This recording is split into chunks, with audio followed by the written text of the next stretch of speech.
Good afternoon. Today we're actually going to officially introduce Smokey. Smokey is a 1992 hatchback Fox body Mustang. Originally was a 4-cylinder automatic car. I purchased this car. I found it because it had a blown motor apparently. So when I went and looked at it, the car started but it rattled really bad. Most likely and was due to no oil pressure. So I had the car towed home and started digging into why it had no oil pressure. So I'd like to go over that with you. So basically,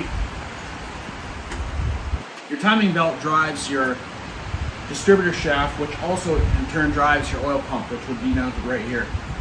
So this gear comes down through the distributor, has a gear on the end, which is this gear.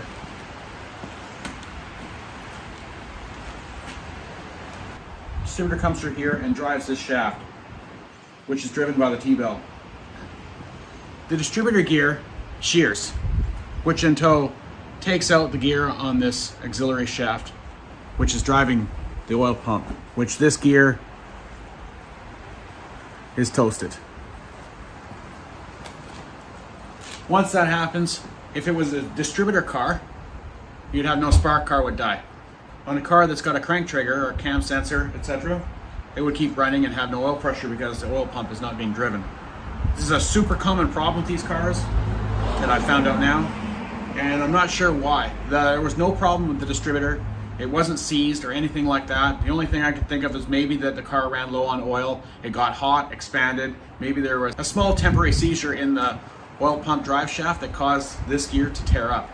So I put a new shaft in this car and a new gear, which is currently in the 2.3 in this car, and fired it up to make sure it has oil pressure.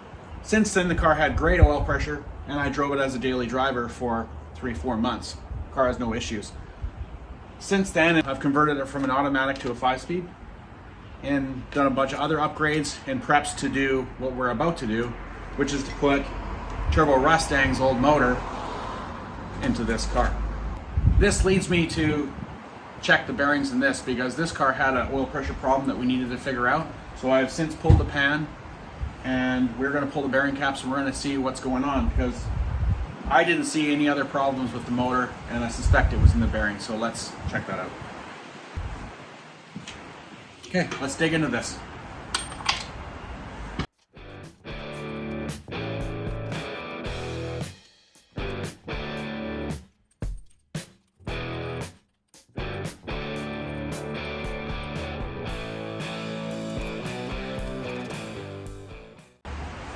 So right off the hop, we don't have good news. First bearing, right down to the copper. No copper should be showing. And I can feel grooves in the crankshaft. Second main, not good.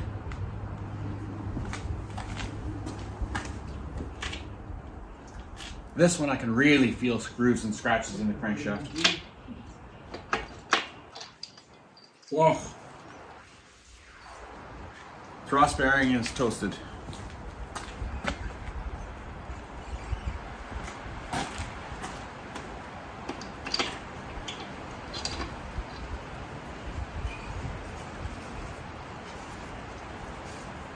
This one too.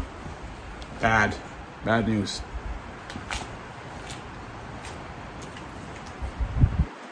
The crank is in terrible condition. Yeah, this one's down too. So this would explain some of the fleck that I saw in the oil. Bad. This is 100% why the car was low on oil pressure when hot. Let's check a couple rods, see how they are.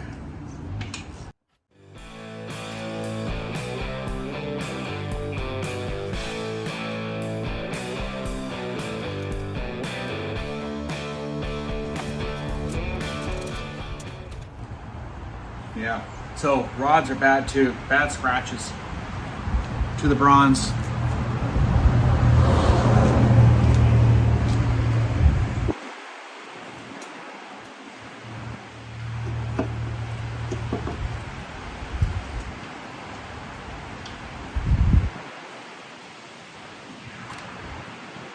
No good.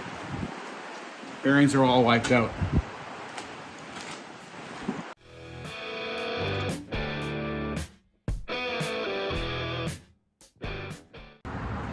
This one's not as worn, but you can see it's damaged and there's scratches showing in it. That's all we'll take apart for right now, because I just wanted to get to the bottom of why we had low oil pressure on that other engine.